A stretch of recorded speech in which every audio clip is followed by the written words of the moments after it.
Қайырлы күн баршаңызға. Бүгін мен сіздерге өте жұмсақ, дәмді бауырсақтың қалай істелу керектігін көрсететін боламын. Менімен бірге видеоның соңына дейін болыңыздар. Ыдысымызды алып, бір бокал сүт, бір бокал су, шекерімізді салып, оның үстінен дрож, тұз және сұйық майымызды құйып, жақсылап араластырып, ұнымызды қосып, жұмсақ қылып қамыр илеп аламыз.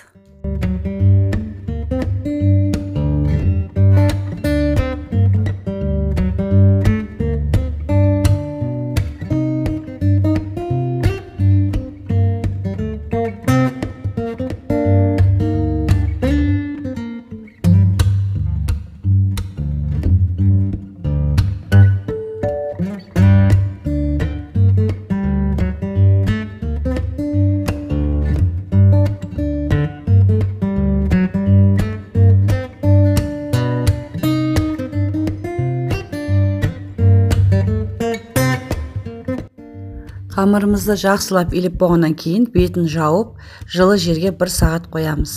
1 сағаттан кейін қамырды жайып, өз қалауымызша кесіп, қызып тұрған майға пісіріп аламыз.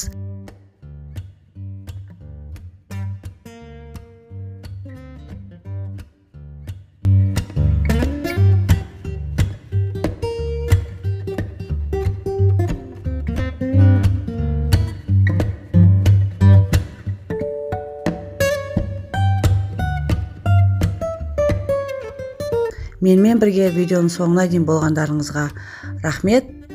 Келесі кездескенше сау болыңыздар.